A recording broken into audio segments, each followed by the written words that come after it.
Namaskaram and warm greetings to everyone. On behalf of Ashirvad Health and Education Trust, I extend a heartfelt welcome to all our participants, our speaker and scholars joining us today for the Manaswasthya free webinar, part of our ongoing monthly learning series. As with all our Manaswasthya initiatives, today's session is conducted as a tribute to 𝐂𝐞𝐥𝐥-𝐸, whose vision, integrity, and deep commitment to Ayurveda as a living, thinking tradition continues to guide the work of Ashirvad Health and Education Trust. This monthly Manaswasthya webinar series is a natural continuation of International Symposium of Manaswasthya, keeping the conversations alive, relevant, and accessible. Through these sessions, we hope to revisit classical concepts, examine clinical realities, and nurture thoughtful engagements with mental health in Ayurveda. The arrival of a baby is often described as one of the most happiest moments in a woman's life. Yet, the postpartum period is also a time of profound physical, emotional, and psychological transition. The mother is recovering from childbirth, adapting to a new identity, navigating sleep deprivation, breastfeeding, and caring for a newborn, all the while being placing her own needs last. In this context, understanding the mental well-being of the mother during the postpartum period becomes extremely important. Today's session, Understanding Postpartum Mental Health and Ayurvedic Perspectives, will explore this important and often under-discussed dimension of maternal health. We are delighted to have Vaidya Devi Narayanji with us today to guide us through this topic. She is an Ayurveda physician with additional qualifications in applied psychology, clinical hypnotherapy, and psychological counseling. She is a teacher and faculty member at Ayurveda Point Milan for 20 years and Veda Education Russia for 10 years, formerly medical superintendent at NABH accredited SNA Ayurveda Nursing Home Thrissur. She ascends from the renowned Alathur Nambi Ashtavaidya lineage. Welcome, ma'am, to the session.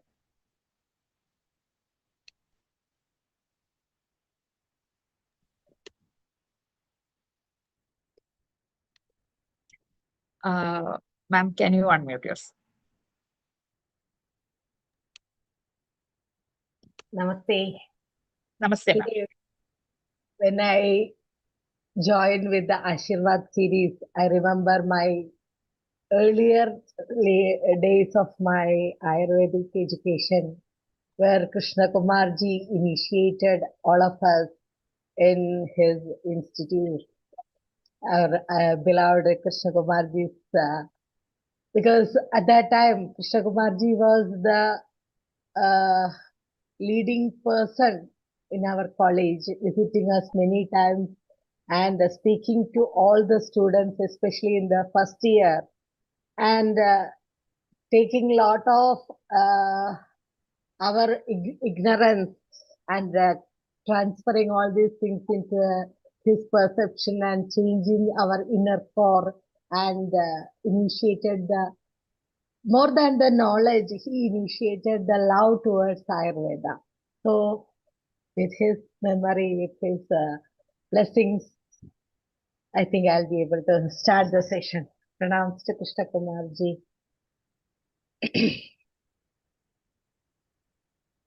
So today's topic, we will directly go to the topic. Is it okay, ma'am? Yes, ma'am, please.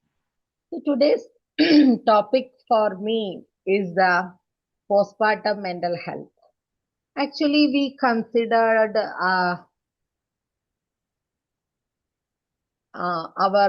most beautiful aspects of a female body or a mind or a spiritual aspect is pregnancy and maternity, motherhood. So at that, all our books or our traditional books is always giving lot of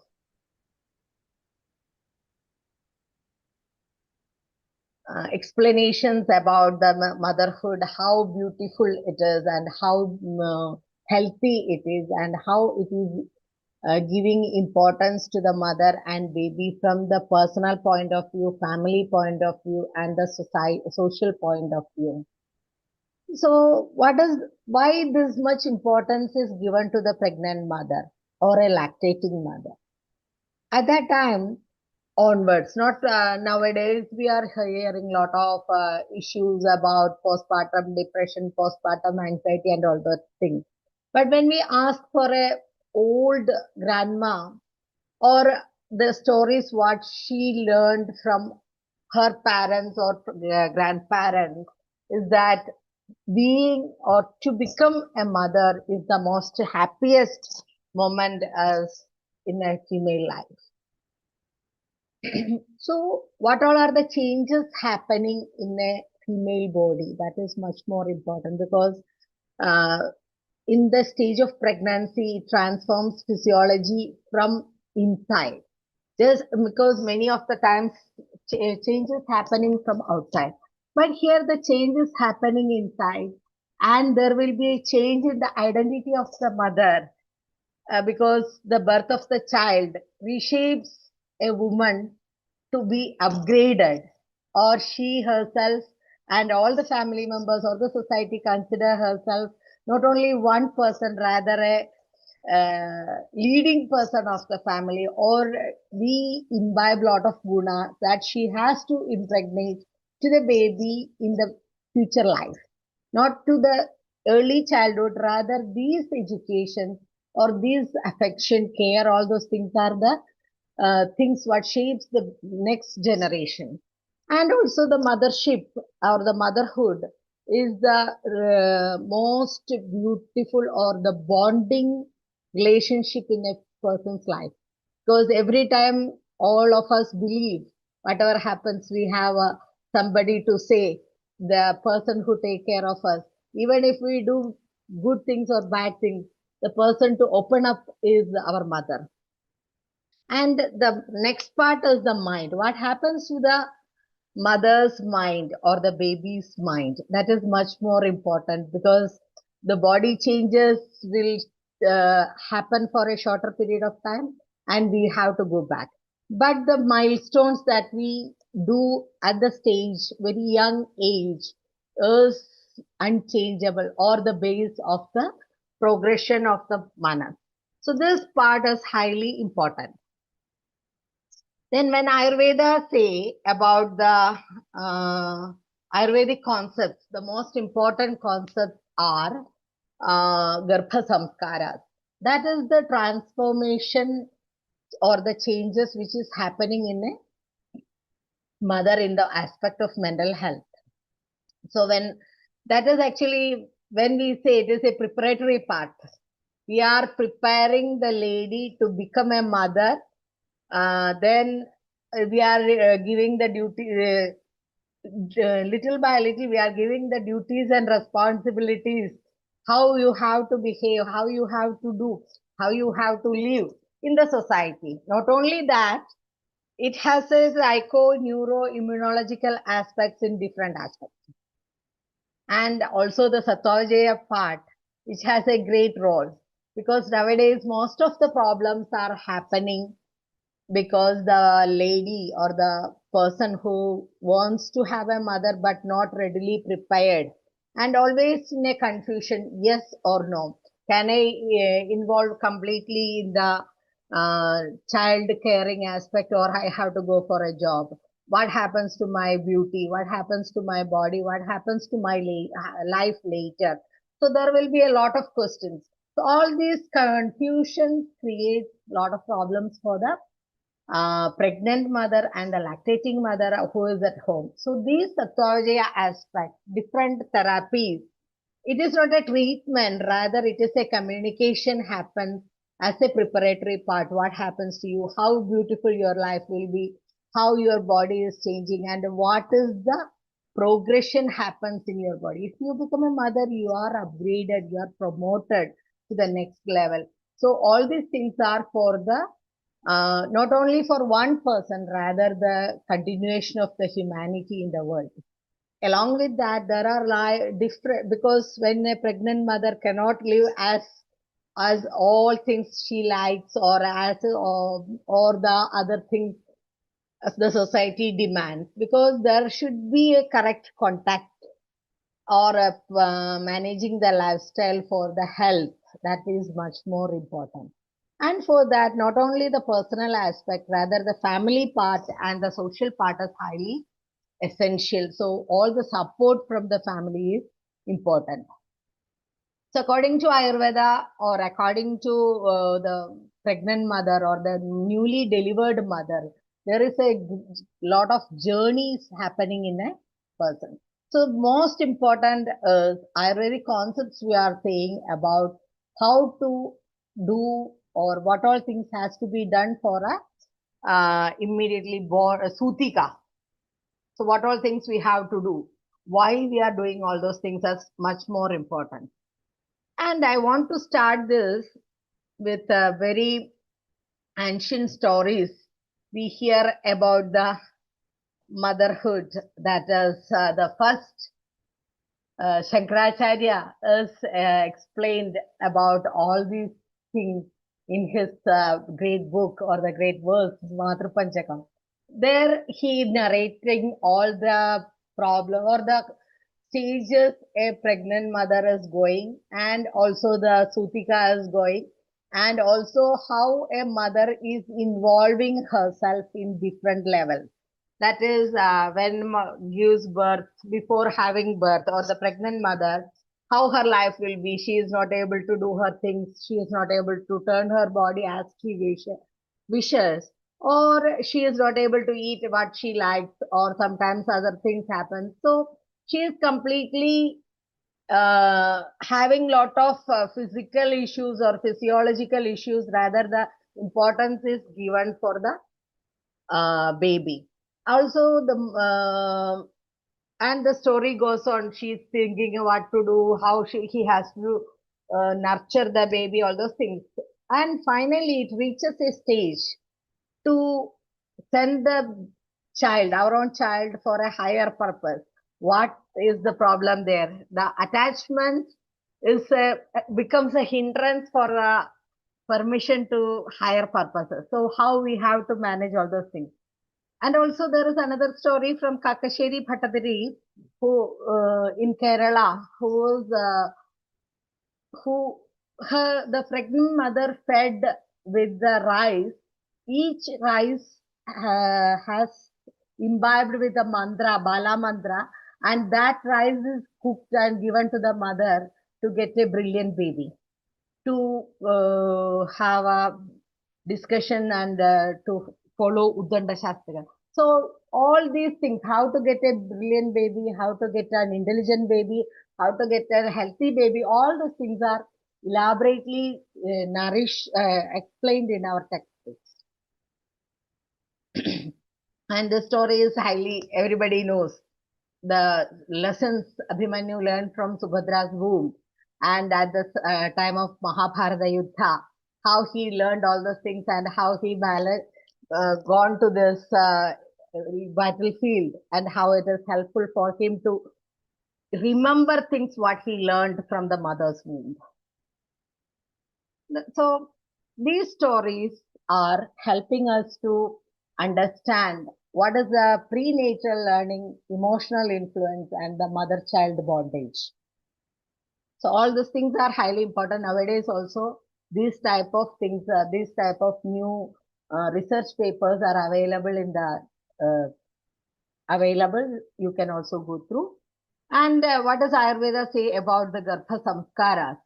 Because the Garbha Samskara, it is considered more than a ritual, how to purify the person, how to refine and positive conditioning. Not only the Garbha Samskaras after birth, the Jata Karma, Namakarana, Nishkramana, Annaprashana, these are all the most important samskaras which is in the early childhood days of a baby. Also in the UNICEF, there is a concept of first 100 days are highly important, because 270 days in the mother's womb and 2 years, 365 plus 365 days, which is the most, they consider as the most important days in a baby's life. So Jata Karma is the samskara we do immediately after the birth, and this gives the adaptation for the baby from the womb to the nature. Then Namakarana gives the baby is given a name, and from that day onwards, he understand from or understood in that name. This is his identity. And next one we do the samskara is nishkramana. That is going out from the house first time. So this is a social introduction. How the baby from a very protected atmosphere is exposing to the nature. What all things has to be taken care. What all changes can happen in the body. What all changes can happen to the baby, because there are till that time baby is exposed only to the inner rooms of the house. Then the baby is exposed outside, there will be lot of sound, lot of different lightings, and many other changes happen. How the baby is adapting with all those things is highly important. So slowly introducing the baby to the social areas or common areas. Then the next part is annaprashana, which is the first solid food other than the mother's milk. Actually, this is a part for a mother, because mother herself has to give the food for the baby all these 6 months, 5 to 6 months. And when Annaprashana is introduced, mother has a little freedom. Actually, I have to say that the baby can survive without me for a period of time, because something external also has to be introduced. This is an important thing as far as the digestive system is concerned, because we are introducing something which is cooked or which is prepared outside the body. Because all this time baby is fed with the mother milk and it is prepared inside the mother's body. This annaprashana gives a opportunity for the baby to feed something from outside. Then the Chudakarma, Karnavedha also uh, happening in this, which is having a special influence of the sensory awakening and how to protect from the other protections. All those things are happening in a newborn baby or a baby up to 6 months of age. So the Jatakarma, that is the first, what I say, Jatakarma is immediately after birth of the baby. That means the baby is born. What we do immediately after the birth is highly important. So that all things are done at that time. So first, their first touch, voice, breastfeeding, all these things.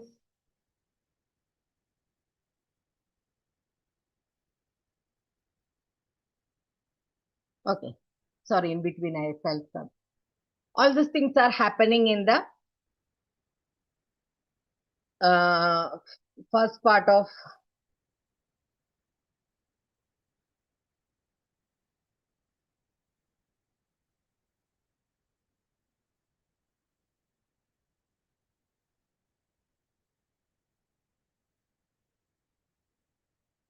Then in the Namakarana Samskara, there is a recognition and also there is an identity of the baby, and the baby is introduced to a name. With that name, the baby has to be known for the entire life afterwards. So this is also highly important, because that name we have, how we have to select the name, what is the first letter, what is the last. There are a lot of descriptions are explained in our text. So each and every part has a great influence in the life of that baby till the entire part of the things. Then Annaprashana, actually, as I told, Annaprashana is actually a breathing space for the mother. I don't know, is it okay to say in that way? Rather, the baby has to, because all the time mother is available for the baby till that time. Whenever the baby feels hungry, whenever the baby needs care, whenever things. But this time onwards, there may be something other than the mother is introduced to the baby. Then with all these things,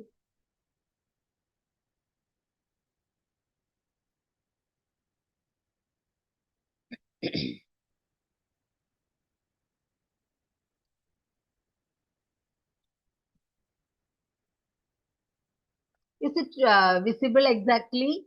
I may feel some differences in slide. Is it okay? Yes, ma'am. Then it's Childhood okay. with as emotional architecture. It's Okay, okay, then it's okay. And because in between I felt some jumping. That's why I was looking.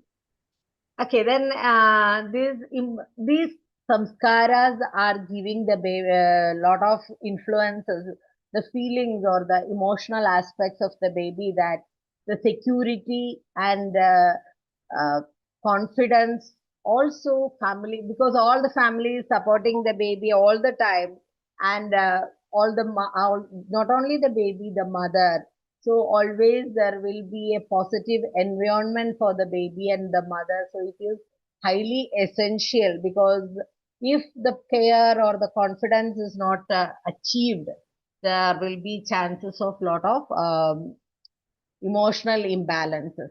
Because Ayurveda considers the prasava as a vata aggravation period, because there is a lot of aggravation happens in the female body, or also for the baby, because it is told prasuda kleshidam chanu, because immediately after the birth baby has to given uh, balataila abhyanga. Also for the mother there is a series of things has to be done to regain her health. So the first and foremost consideration is given to the aggravated vata, because there is a lot of aggravation of vata happens in the body of the mother. So we have to do many procedures, food restrictions or better food for the mother. Also, we have to consider the agni of the mother, and introducing many things, because when the vata aggravation is too much, it influences the manas, because it is told niyanda praneta ja manasa. Vata is the thing which controls the manas. So if the vata is not able to control, it will be an influence in the mother's mind also. So there will be, when we understand what is the cause of all this imbalance, surely we have to go to, or we reach a point where there is an aggravation of vata happens in the body. So first thing for a sutika is to balance the vata by different food, different dinacharya, because there is a special dinacharya is introduced to the mother. The mother is given special food. First week or first some days, what all things we are doing is to improve the Agni. Then immediately we start doing lot of Abhyanga, Bashpasvedas, or special bath with medicated waters. All those things, what all things we are giving is to manage the Vata and to make the resilience for the mother. The Vata should not go beyond the limit, and it should not affect the Manas is our criteria. So there will be a lot of changes happening for a pregnant mother and also the delivered mother. There will be a lot of changes happening in the hormonal level. Neural rewiring is happening. There is identity shift, because till that time that female is doing whatever she wants, or whatever if she is sleeping. But the alertness of a mother is highly different. Manas is always alert. She cannot sleep for, we will say, dead sleep is not possible. If the baby is moving, or baby is making a small sound, the alertness of the mother is always there, and the mother will be always thinking of all these things and understanding this. And also the most important part from Ayurveda is that Hridaya, that is the seat of all the emotions, that is love, affection, care, all those things. And also Manas, and most important part of the lactating mother is to maintain the ojas and the mental sattva status. Because what happens most of the time is that if the food is not good, or we are not doing the proper procedures to balance the ojas, all the dhatus, then it affects the manas and it affects the sattva. So what all things happens after that? The baby's nature, or baby feels, if the proper care is not given, there is a lot of emotional imbalances happens to the baby. Baby feels all those things, avoid and anxious, all those things. This is because it comes from the mother. The mental status is transformed. What the baby thinks, what the baby listens, all those things from the mother is influencing the baby. Then the most important things what we hear nowadays is that lot of mood swings, emotional fragility, and people having lot of postpartum anxiety, depression, all those things. These things are because we are not able to regain the vata balance. We are not able to regain the ojas. If we are not able to regain the sattva balance of the mother, these type of diseases may postpartum depression or postpartum anxiety. This is quite common nowadays.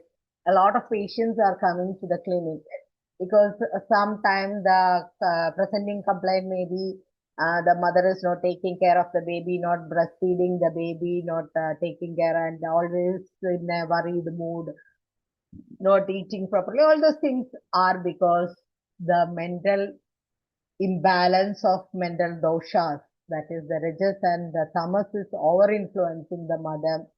If it is the tamas, it goes to the depression. If it is rajas, generally it leads to the postpartum anxiety. In postpartum anxiety, what happens for the mother is that the mother gets always anxious. What happens to my baby? If the baby cries at night, immediately the mother will call the doctor. Doctor, my baby is crying for 5 minutes. What I should do? Many times we get some phone calls in the middle of the night, and the anxious mother is really upset. So sometimes we have to spend a lot of time with them. Crying is normal, natural. Sometimes it may be because of the digestive issues, or baby may be having some pain in the abdomen, or maybe simply the baby will cry. So it takes long time for them to accept what reality is. Most of the time, the problem is also the perception. And mother is not having any understanding of what is the normalcy of the baby, what all things the normal baby can do. Normal baby cries, sometimes the baby will drink milk properly, sometimes the baby won't drink. And if the nowadays what we see in the clinic is also the lactating mothers give milk in a fixed period or fixed interval. So doctors tell every 2 hours you breastfeed the baby. So what happens is that they follow exactly the word by word, understand word by word suggestion from the doctor. And sometimes after 2 hours, if the baby is sleeping, they will wake up the baby and give the breast milk, and the baby won't be able to drink till the appetite is satisfied. Maybe continue to sleep, but after some time, if the baby cries because of the uh, uh, hunger or the thirst or feeling, the mother is not able to recognize it and not giving milk because the time is not 2 hours, then these type of things are happening. This is now quite common nowadays. So all those things are happening in the postpartum reality. So what I want to say here is that the perception of reality is highly important. We have to make the mother understand what is the normal baby, what all things you can do. Why we are giving or insisting to take rest for the pregnant mother is that the night sleep may not be good, the vata aggravation is high. So what in the morning time or whenever the mother, lactating mother is getting time, she can take rest as much as possible to manage her vata without doing any physical activities, even mental activities. All the things will be uh, all the lactating mother is kept in a very comfort zone, that she feels very relaxed all the time. Somebody will be there to take care of her health. So these things happens for lactating mothers or sutika. So this is also higher medical emergency condition. So we have to recognize what is happening to the baby. Most of the time, another thing is that if they go to the stage of depression or postpartum anxiety, the person or the family members may not be able to identify that if they don't have the idea what it is. Most of the time, the grandmother of the baby is bringing the mother and telling that now she is not listening to me, she is not doing that. Lot of complaint against the lactating mother. Actually, this is not the intentional behavior of the mother, rather she is doing all those things because of the imbalance of her doshas, physically the vata, mentally the rajas and tamas. And mostly the food and things, if it is not um, able to bring back all the dhatus and enhance the ojas, we cannot expect a good mental health from a lactating mother, because the rasadhatu, the breast milk is prepared from the rasadhatu. So always we have to re-energize or re-enhance the rasadhatu, not only rasadhatu, all the other dhatus too, because there will be a lot of bleeding after the delivery, and also all the dhatu depletion can happen after delivery. So always protect the dhatus for a lactating mother or the sutika. And also Manovaha Srotas, we have to understand what happens is that any blockage for the Manovaha Srotas or over anxiety or aggravation of vata or aggravation of rajas, what is happening to the mother. Also, ati chinta, when it happens to the lactating mother or the sutika. Nowadays, we see in the hospitals about the thinking of financial things or the career things, what she was doing, and she is in a confused stage. Can I go back to my job, or what happens? Who will take care of my baby? All the things, ati chinta. Also about the body disfiguration, what happens? There will be stretch marks. Also, there will be chances of having change in the body structure. Abdominal fat may be little bit more immediately after delivery. I'm telling, after that we do something to reduce it. And also the shape of the breast, and also they are highly confused about the sexual life, what happens to them afterwards. And there will be a lot of conflict is happening inside the Sutika. So all those things are again causing the Vata aggravation, and this again make a loop for the mother to think again and again and get confused, and it directly or indirectly influences the digestion and also the sleep, and this sleeplessness and all those things again increase vata. So there will be a chance we have to break the loop, then only we will be able to treat the person or guide the person. So here we have to take the help from the doctors or family members. Generally, it is done by the grandmas in the house. But nowadays, even the grandmas are also confused. They are about in the age group of 50s or 60s. They also immediately at night they bring the child to the doctor. Doctor, this my grandchild is crying or not sleeping, because they don't know what to do. So this awareness or perception is highly important. That we can do through 𝐒𝐞𝐥𝐥 or 𝐒𝐞𝐥𝐥 to get a proper perception of the reality, what is happening really, than the imagination. Most of the time, these people will be having in the imaginative world. Even though I have a child, I don't want to change my daily routine. Even though I have this situation, for a shorter period we have to, because the food is inside our body, the care we have to give, because the only familiar person immediately after the childbirth is the mother. So baby has to feel protection by the presence of the mother, the voice of the mother, the touch of the mother. So I'm not telling not only the mother, but the first few days baby is the non-person for the baby is the mother. But slowly it will transcend to the all the family members. But that time the protection of the mother or the protection of the baby is highly important. These all are the things highly important for nowadays things. These are not a barrier for motherhood. These things are for a shorter period of time. But after that, we have to regain the health, regain the beauty, all the things, because the mother becomes more beautiful, the femininity becomes more visible for the mother. And the most important part of this motherhood or the Sutika is the open communication. There should be communication between the couples, between the parents or whoever is helping. And also, whenever the Sutika has a confusion, it should be clarified and understood the reality. Because if they are allowed to think again and again, it influences the vata and influences the rajas and influences the sleep and all, and that will be communicated to the baby through the breast milk. If the mother is thinking a lot, if the mother is anxious, that anxiety may be transferred to the breast milk or the presence of the anxious mother to the baby.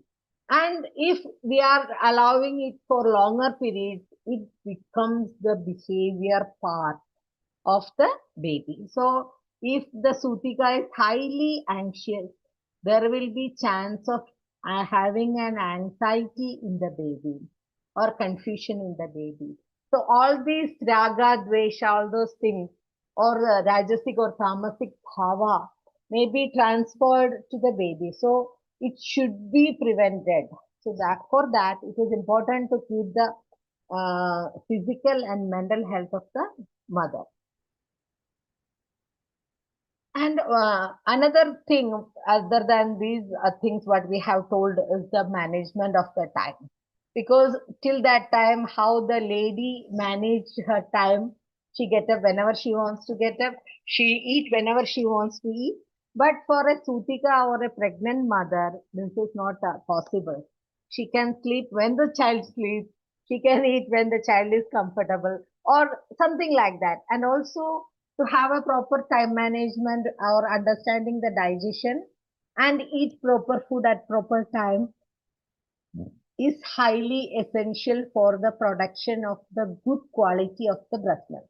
If the breast milk is not good quality, it rather it nourishes the baby, it gives colicky. Sometimes many patients comes and the child is having a lot of colicky pains and having severe pain, and the child is crying for 2, 3, 4 hours. Then when we give some medicines to improve the digestion of the mother, along with the changes, suggesting a lot of changes in the mother's diet, which influences the breast milk, immediately the quality of the breast milk is improved and the child have a better quality of life. So whatever she eats should be appropriate to the baby. Whatever she do should be appropriate to the baby. So everything she has to maintain a hygiene and the management of the time, understanding the body's needs, digestion, sleep, all those things, not only for the mother, also for the baby. And this is the time a female gets maximum to explore her self care.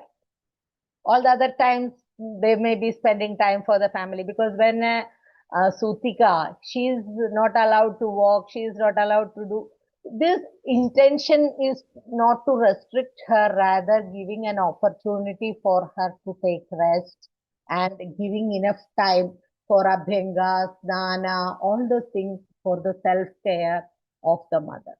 Because the mother who nourishes herself can only nourish the child. So ojas cannot be given if it is replenished. Because if the mother is not having the real ojas, how she transfer this ojas to the baby through the breast milk? So it is highly important to have a self-care. And here there is also a lot of confusion about the mothers, because always there will be what is the perfect mother, and am I a perfect mother or not? Is it possible for me to have a perfect mother? How all these things are being. So to have a perfect mother rather than a healthy mother is not important, because the mother should be healthy and able to take care of the baby and the, herself is very important.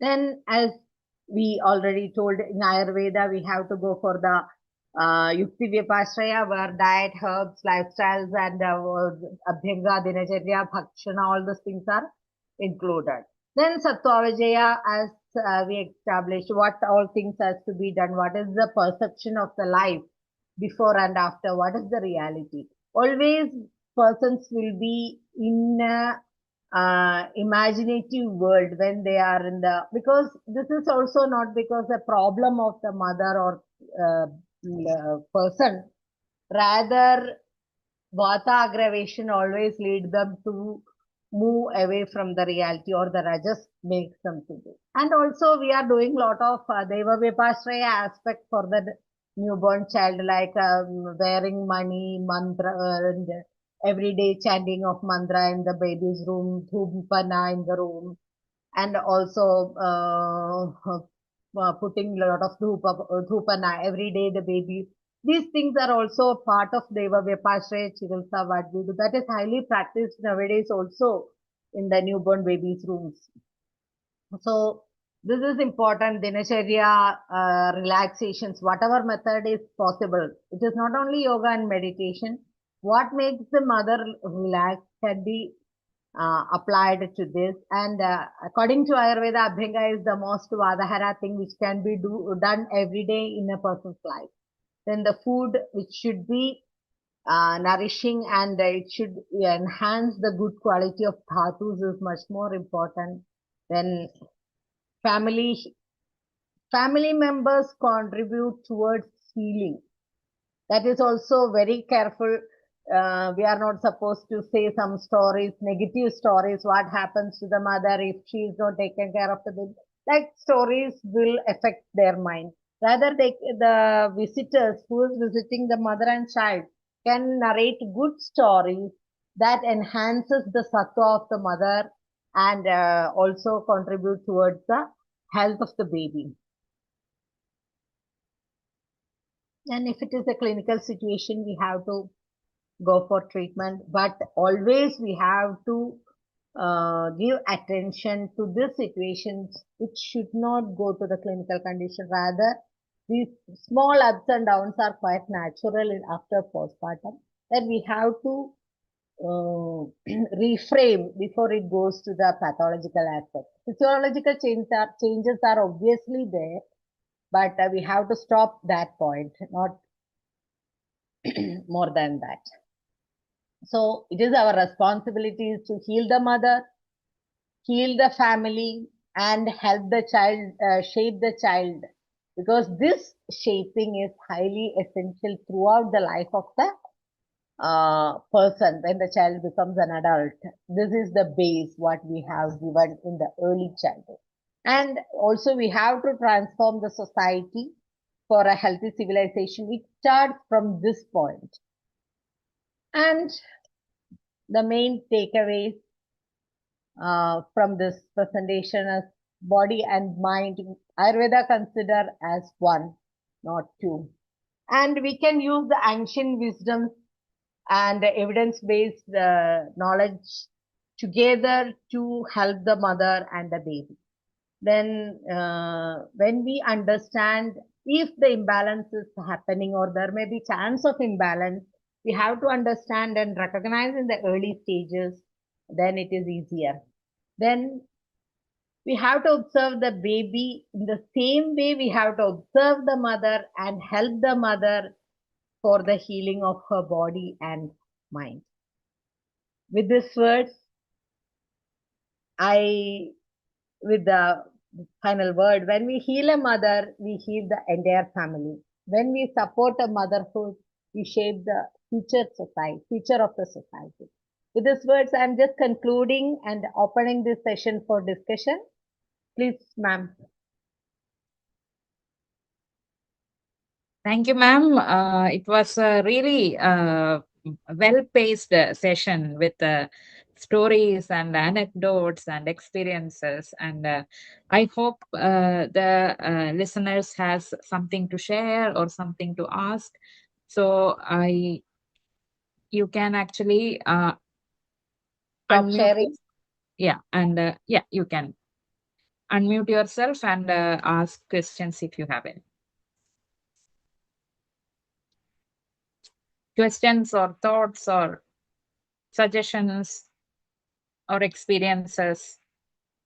Yes, there are a lot of experienced persons from the group have more experiences. They can share experience, and it will be helpful for our all of us journey as a physician, Hello. and it will be helpful for the society. Please. Hello. Yes. Hello. Good evening, ma'am. Can you share your name and ask Dr. your Pooja Goyal from Delhi. yes. Ma'am, I wanted to know what can be done if a pregnant woman gets into a cycle of overthinking again and again. What can be done from Ayurveda side, because she cannot take any of the psychological medicines from allopatha.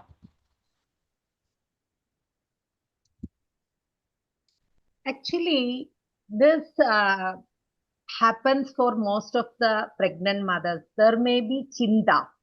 When it goes to adichinta, then only it has to be taken care, because all the time the pregnant mother may be thinking about what happens to my body, when the baby is moving inside, what is happening, if the baby is sleeping or it is moving, is it feel hungry, or there may be n number of thoughts happens to the mother, and it is quite normal. And most of the time we have to convince the mother with some stories, something happened, or some ancient stories, some new stories, what we regularly experience. But when it goes beyond the limit, as I told, it is not necessary to take any medicine, any psychological or psychiatric medicine. Rather, we have to balance the vata. Because the third trimester, first and second, we generally do therapies for the enhancement of kapha and nourishment of the body. Rather, in the third trimester, we use a lot of ghee, oil, abhyanga in the pregnancy period, which is to balance the vata. And some medicines. Generally in Kerala, we have a tradition of giving medicine for the pregnant mother every month, specific medicine. Palkashayam, this Kshirakashayas are also given to the mother every without any reason, because it is helping for the growth of the baby, and also which balances the pitta and vata of the mother. And every day some medicated ghee is also administered to the mother. These type of things is enough to balance the emotional imbalance. No need of any psychological medicine. In the Rather, we last, have to communicate. no, ma'am, I was just asking, there are some practice also of doing matravasti in the last month also. Yeah, it is in the last part, near the delivery part, 9th month, after 8th month, which is also balancing the vata. But doing matravasti for a pregnant mother has to be given very specific. The dose is specific, medicine is specific, position is specific. So we have to be very specific, not like a normal person. But it Ma'am, is please essential. discuss about that specifications you are telling about the matravasti in a pregnant woman suffering Yes, from overthinking. matravasti we do only in the last part of last trimester, especially from the 8th month of pregnancy, not before that. But in the early stages, abhyanga or internal administration of ghee, dadimadi krita, kalyanaka krita, sukumaram krita, each month we give different medicines, especially dadimadi, sukumara, etc. is balancing the apana, through which it balances the prana and it directly influencing the manas. Okay, thank you, ma'am. Okay. Yes, Thalasarpis and Mahakalyanaka. Yes, we can give that also. Namaste, ma'am. Can you share a little more idea on how to treat the postpartum depression in case of early pregnancy period? Early postpartum depression happens after the delivery, and in that, if a postpartum depression condition comes in the clinic, the most presenting complaints, generally they are not able to take care of the baby, they are not happy with the presence of the baby, they are not ready to breastfeed the baby. So all the areas the mother is not giving care or not happy with the situation. So the real situation of depression is there. Especially this depression not only influencing the mother, rather it influencing the nourishment of the baby. Baby is not getting enough breast milk, and also the breast milk is not good quantity, and they are not ready to build a normal bondage through the stanya and also the touch togetherness. All those things happen. So such lactating mother or the Sutika, when we interrogate, they say, I feel most of the time that everybody is giving importance to the baby. They are sidelining me. I'm not happy with it. And I don't know what is the importance of life. What is my presence? Nobody is taking care of me and nobody is hearing me. Such a lot of things they explain elaborately, and they cry in between. Even if they are not able to finish their sentences in between, they cry. So this is happening because that changes the perception, because till that time the mother, she was the baby of the grandparents, was the given the utmost care and importance. On a fine day the importance is shifted to the baby and she is not ready to accept it in one corner. Second corner, she is highly confused and she is not able to take a decision because of many things. Most of the time, when we do the Sutika Paricharya, like as I told, some specific medicines like Dhanvantaram Kashayam or Dhanvantaram Avarti, also Abhyanga, and some ghee or also Taila. We give generally Taila to the Taila to balance the Vata after delivery, not ghee. Olden time it was only Taila, medicated Taila or plain Taila. So that thing helps the balance of Vata. And if the Vata is balanced, the thought process becomes better.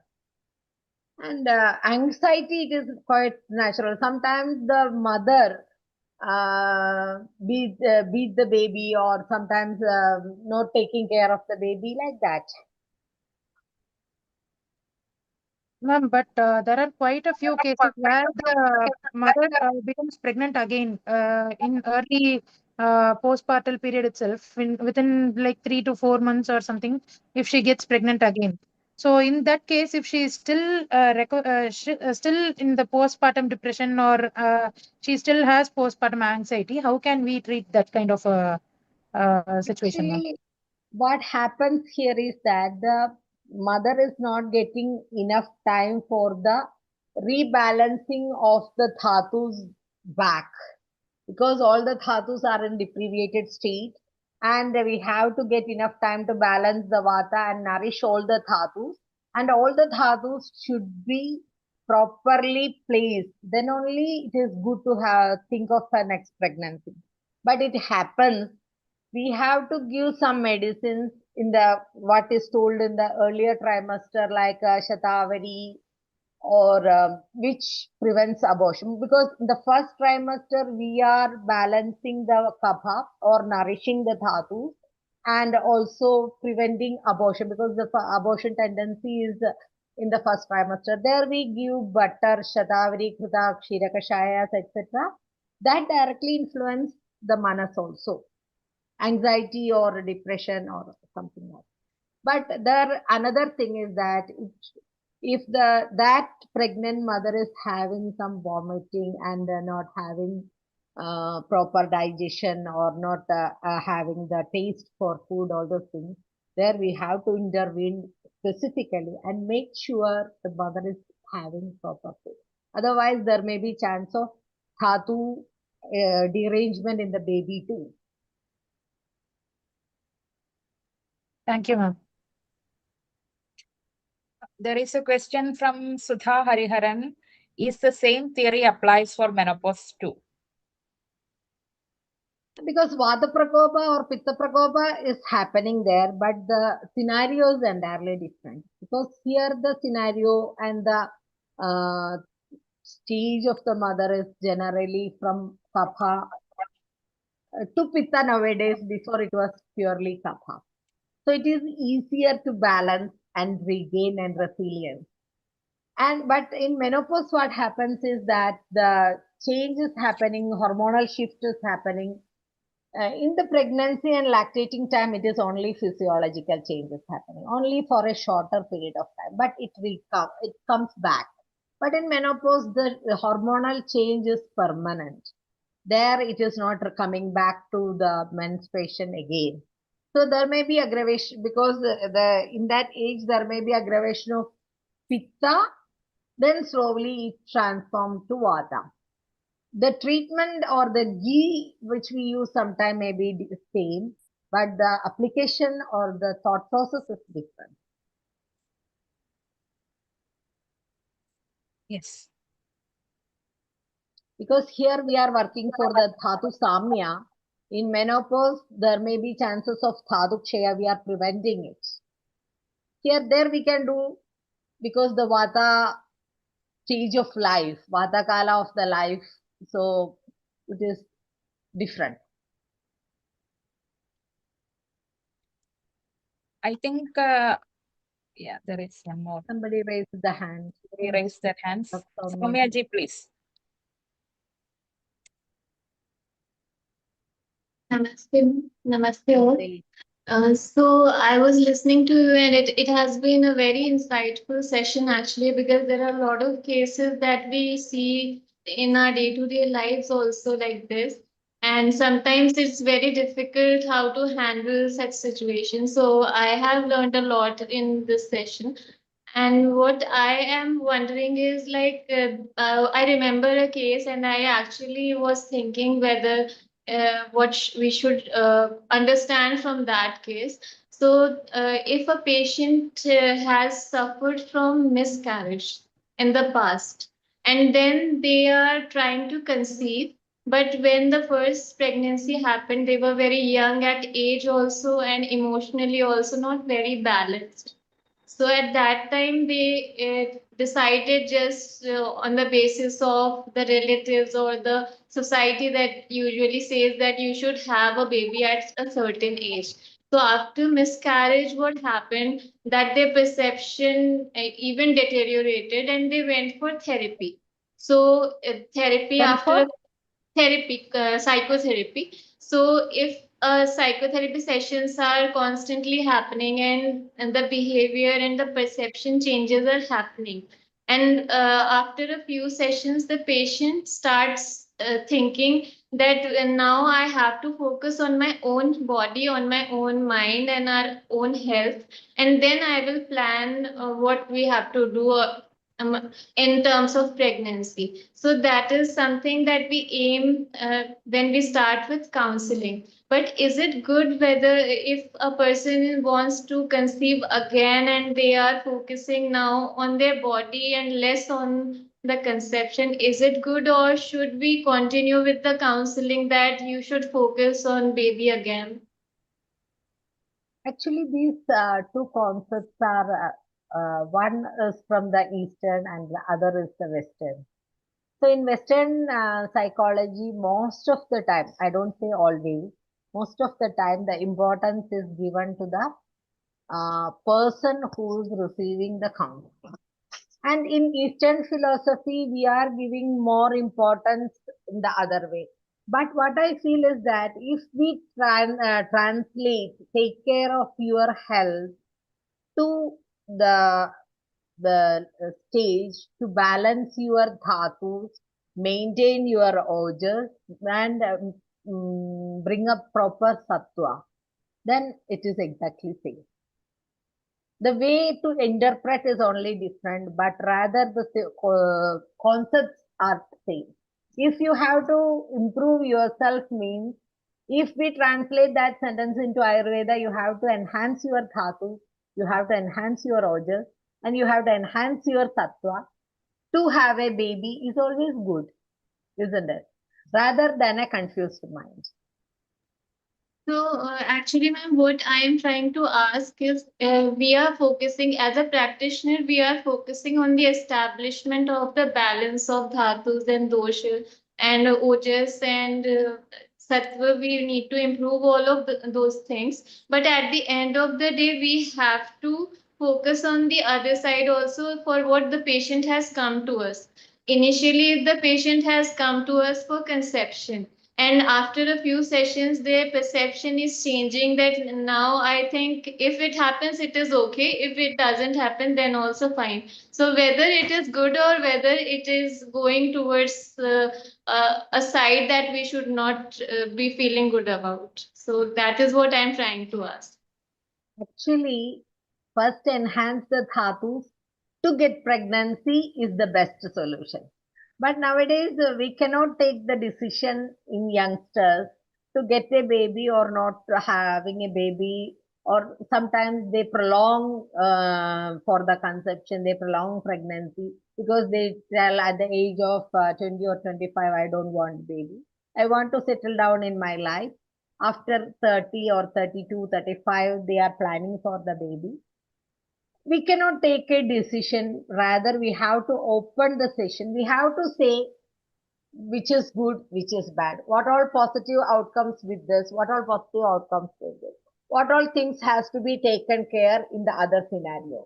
All those things we can teach them. We cannot take a decision because in the life decision come from each person. It comes their personal right and all those things.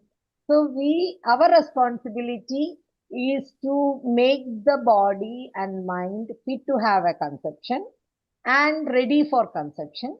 To have a baby or not, let them decide. We have to tell now your body is ready. If you want a baby now, it is the best time. We have done all the things favorable for the baby. Then we have to stop. Thank you so much, ma'am. Yeah, it has been a very insightful session, and my question has been answered very satisfactorily, actually. Thank Thank you. you. Thank you. Ma'am, actually, I have one more question. In case of pre-pregnancy preparation, like there are a few people who comes to the doctors to ask what kind of preparation can I do. So mostly people go to allopathic doctors for vitamins or folic acid or so many kind of medications. So in what way can we give, ma'am? What kind of medicines can we give to nourish their body to prepare them for the pregnancy? Actually, the concept is whatever may be the prakriti of the mother, the uterus should be of the sama prakriti for the preparation stage of pregnancy. So the uterus should be having sama prakriti, no, all the three doshas in balance. To keep that, whatever things has to be done is the conceptual part. So what we do generally is that if the patient is ready to have a shodhana, snehapana and virechana or snehapana and vasti, whatever, that purificatory procedures we do generally for many patients. So when we go for a snehapana, first rukshana, then snehapana, then virechana, then one or two cycles we tell them not to try for the pregnancy. Then next, when they try for the pregnancy, it is happening. And nowadays, before also, many of the gynecologists are sending their patients as a preparatory procedure for IVF to Ayurveda, especially Yes. for people who are coming after the age of 40 or 40 to 43, something like that. If the IVF is failing first or second time, then the gynecologist is telling you go and have a Ayurvedic therapy, admitted Ayurvedic therapy, then come for the next IVF. So it is, we feel it is working in different levels. It means the other community of medicines also are relying on Ayurveda for their success. Sure. Many Yes. doctors are sending their patients after the failure of first or second IVF, go and have Ayurvedic therapy. Then what happens most of the time, I don't say always, it happens after the second IVF when they come for Snehapana, Virechana and some Rasayana, they get conceived by themselves without any treatment. Oh, That's very Yes. It is great. also happening. Thank you, Vanchita. Thank you, ma'am. Thank you so much. I think we can you. conclude the session here. Thank you, Devi ma'am, for an insightful and thought-provoking session on understanding postpartum mental health. Your valuable insights have helped us beyond physical postpartum care and recognize the importance of supporting the mother's manas, emotional well-being, and saumanasya during this important phase of life.